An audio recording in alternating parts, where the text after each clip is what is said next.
वज़ीर-ए-आज़म आज़ाद कश्मीर चौधरी अनवारुल हक के खिलाफ तहरीक आदम एतमाद कामयाब हो गई और पीपल्स पार्टी के राजा फैसल मुमताज़ राठौर नए वज़ीर-ए-आज़म मुंतखब हो गए हैं।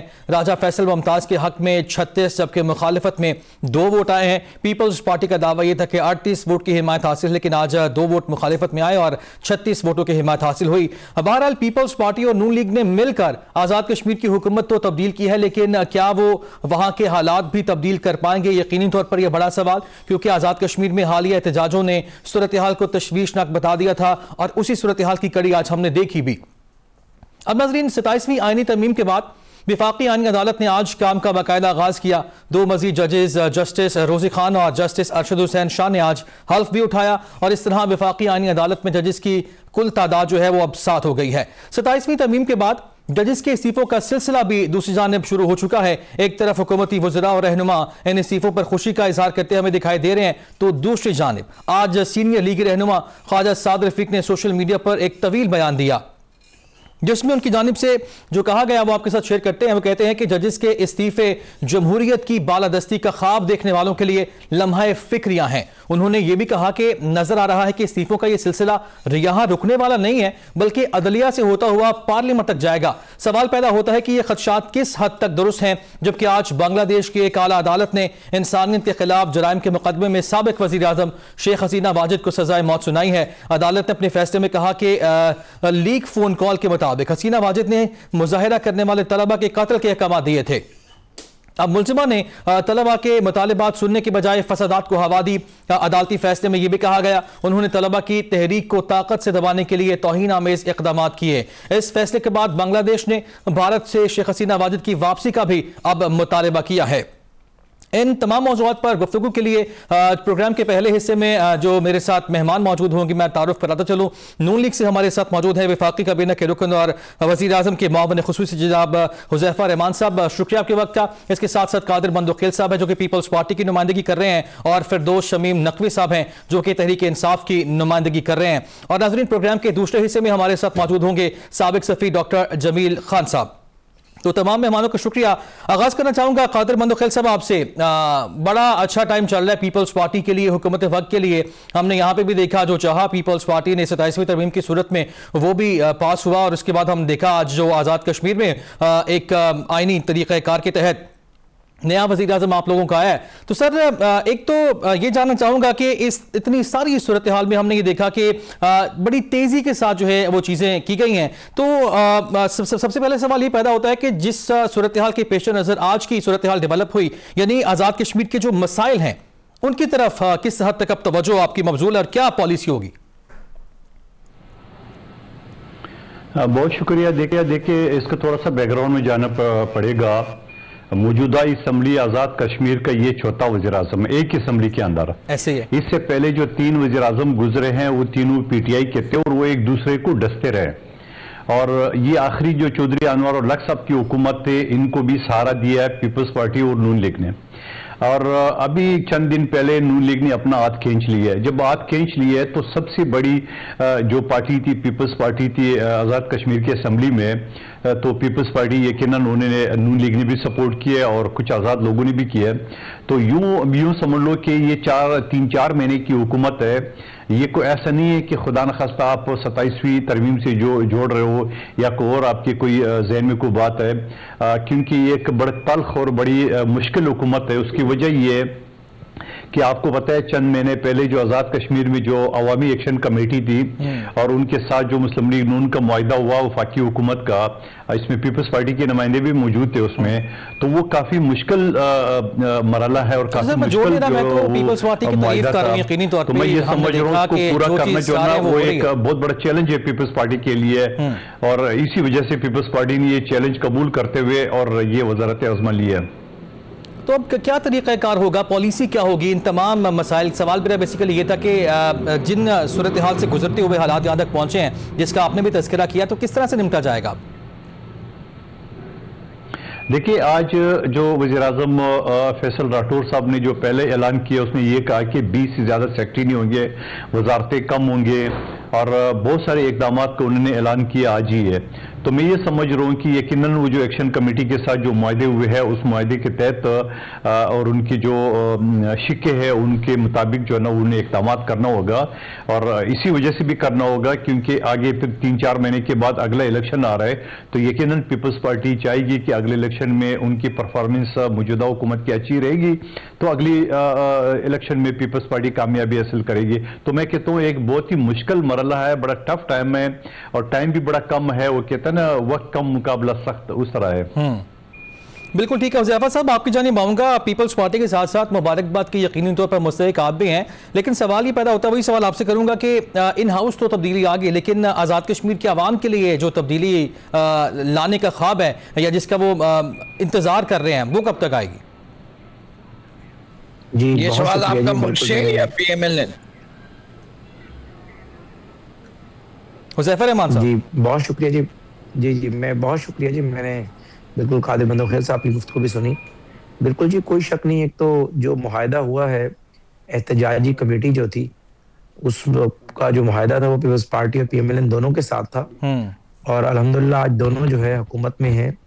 ज़ाहिर है ये हुकूमत में हम इनके इत्तेहादी हैं, तो जो उनसे हमने चीज़ें तय की हैं कुछ चीज़ें उनमें से ऐसी हैं जो कि आईनी तरमीम के बाद जो है वो दुरुस्त होनी है। जिस तरीके से उन्होंने जो सीट्स का कहा था, वो सीट्स जो हैं जो इलेक्शंस बाहर होते हैं आज़ाद कश्मीर से बाहर, उसके बारे में उन्होंने कहा था। इसी तरीके से जो चीज़ें आईनी तरमीम के बगैर थी। मुझे आवाज़ वापस आ रही है आपके, शायद मेरे ख्याल से यार आवाज़ आप वापस आ रही है, जा रही है। हुज़ैफा रहमान साहब को काइंडली जरा इसको देखें। नहीं, प्रोड्यूसर खुद बोल रहे हैं किसी से, मेरे ख्याल से गपशप कर रहे हैं, अगर इसको बंद कर दें तो इसी तरीके से कुछ चीजें ऐसी थी कि जो कि इंतजामी तौर पर होनी थी, कुछ फिलफौर कर दी गई थी, और कुछ चीजें जो है अब फैसल राठौर साहब बने हैं वजीर आजम, इनके वजीर आजम बनने के बाद होंगी। क्योंकि पिछले 4 सालों में, बल्कि 5 सालों में आजाद कश्मीर के हवाले से पहले सरदार तनवीर इलियास वजीर आजम बने, पाकिस्तान तहरीक इंसाफ के वो जरा टिकट पे MLA बने थे। उनको उनके बारे में मुझे तासुर था कि वो एक इलेक्शन नहीं बल्कि सिलेक्शन के जरिए आए हैं। उसके बाद ये दूसरे वजीर आजम आ गए। इन दोनों वज़ीर आज़म के दौर में कश्मीर के अंदर आपने देखा पहली दफा इतना सख्त एहतजाज हुआ, एहसास महरूमी बढ़ा। बेसिकली ये तासुर है अमूमी तौर पर कि अवाम के प्रॉपर नुमाइंदे नहीं थे या अवाम इन पर एतमाद नहीं करती थी। पीपल्स पार्टी एक बड़ी स्टेक होल्डर रही है कश्मीर की, हम बड़े स्टेक होल्डर हैं। फैसल राठौर साहब की पूरी फैमिली जो है वो अरसे दराज से सियासत में है, उनके वालिद साहब भी ज़ाहिर है। तो अब वो अगर वज़ीर आज़म बने हैं तो चीज़ें बेहतर होंगी। लेकिन मैं इतना आपको कहूं कि हमारा नुक्ता नजर ये था कि अगर इलेक्शन फौरन करा दिए जाते तो एक नए मैंडेट के साथ जरा काम करना आसान होता। लेकिन पीपल्स पार्टी का नुक्ता नजर ये था कि नहीं, हम चीजें पहले कुछ हद तक बेहतर कर लें, जो 6, 8 या 9 माह रह गए हैं, उसके बाद फिर नए इंतखाबात में जाया जाएगा। तो मेरे ख्याल से हमने पीपल्स पार्टी के सामने इस मामले पर हमने अपनी राय जो है वो सरगू की, और अब पीपल्स पार्टी जाहिर है उसने वजारत उज़्मा ली है।